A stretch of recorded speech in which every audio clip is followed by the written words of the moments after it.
Olá, bem-vindo ao curso introdutório de filosofia pelo WhatsApp. E hoje eu quero contar para vocês o mito da caverna de Platão. É uma alegoria que está lá no livro A República, um dos livros mais populares do Platão. É um livro super especial para mim, porque eu estudei esse livro no ensino médio, no segundo ano, ou no primeiro, não lembro. Mas aí no ano seguinte, a professora Noide resolveu fazer um projeto, projeto de extensão, e a gente, além de ler o livro e estudar, apresentar esse livro também em outros lugares. Então a gente foi na Câmara de Vereadores de várias cidades da região, de Canelinha, Nova Trento, São João Batista, fomos apresentando esse livro e contando de como, né, Platão imaginava que deveriam ser os governantes, do papel dos cidadãos, e foi muito interessante.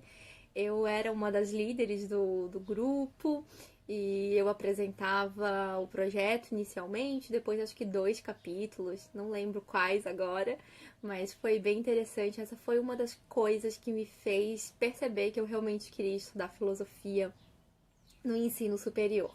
Eu lembro muito das minhas professoras, dos coordenadores, todos me dizendo que tinha brilho nos olhos quando eu apresentava essas coisas, né? Então, acho que é interessante. E também é parte do que Platão dizia. Lembra que eu falei pra vocês no vídeo sobre a República?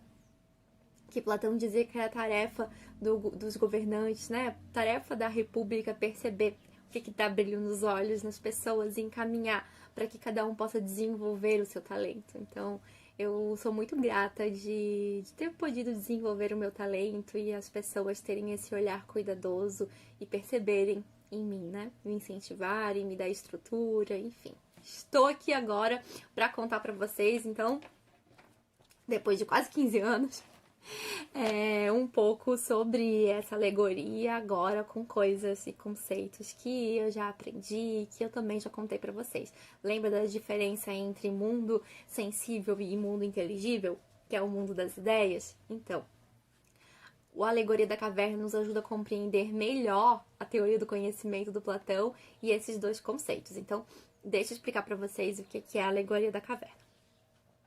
Então, vamos usar agora toda a nossa capacidade de imaginação para pensar que nós, numa situação seguinte, que nós moramos dentro de uma caverna e, na verdade, a gente sempre viveu dentro dessa caverna. Então, nascemos lá, né? Desde que nos conhecemos enquanto gentes e pensantes e entender o mundo é dentro da caverna, tá? E essa caverna, ela tem uma luz ao fundo de tal maneira de que tudo que passa na entrada da caverna reflete na parede. Então, na verdade, nós estamos lá dentro prisioneiros. Nós não conseguimos sair de lá porque nós estamos amarrados. E então a gente sempre está dentro da caverna, tá dentro da caverna, e também sempre olhando para uma direção, que é a sombra do que reflete através dessa fogueira interna. E essa sombra são de coisas que estão passando fora da caverna, né? Então, a gente cresceu olhando essas sombras e entendendo o mundo por essas sombras e denominando os objetos por essas sombras. Então, essas sombras são as formas, né, das ideias. A gente pode fazer a nossa analogia. Então, a perfeição abstrata que está lá de uma maneira transcendente, que a gente não consegue acessar, mas o que a gente vê são sombras, são formas. E formas que têm a ver com aquela abstração, que têm a ver com aquela ideia, né? Então, os objetos, as coisas que passavam pela caverna, elas refletiam parte dela na parede, né? Então, pra gente entender essa conexão, né? Não é algo inventado, assim.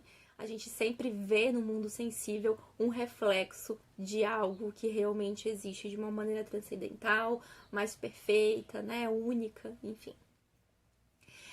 Universal, né? Tá aí a diferença do particular e universal em Platão. Mas enfim, voltemos para nossa historinha. Então, digamos que um dia, um de nós nos libertamos aqui da caverna e aí a gente vai para o mundo externo e percebe que é muito limitada a maneira como a gente entende a vida, a maneira como a gente produz conhecimento, como a gente se relaciona, né?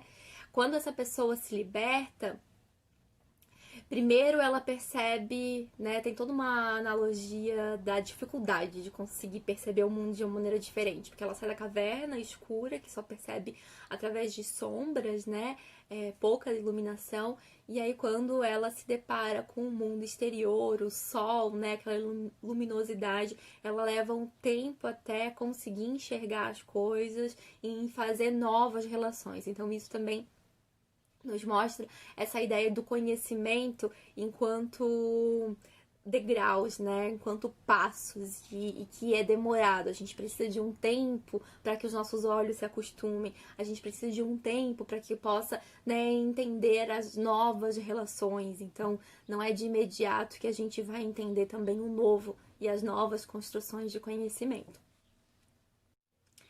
E aí, eu vou encerrar o vídeo por aqui, senão vai ficar muito longo e eu quero deixar vocês curiosos para imaginar o que vai acontecer nessa alegoria, né, do mito da caverna. Que essa pessoa que depois saiu da prisão, né, da caverna e descobriu o mundo de uma nova maneira, o que ele fez? O que vocês fariam? Se vocês descobrissem que o mundo é completamente diferente do que ele realmente se apresenta. Se vocês descobrissem alguma coisa nova, e a gente descobre no nosso dia a dia várias coisas novas, a gente não quer sair contando pra todo mundo e apontar o dedo pro outro e dizer: ei, não é assim? Então me contem aqui o que vocês fariam se vocês saíssem da caverna e descobrissem um mundo diferente. Até a próxima!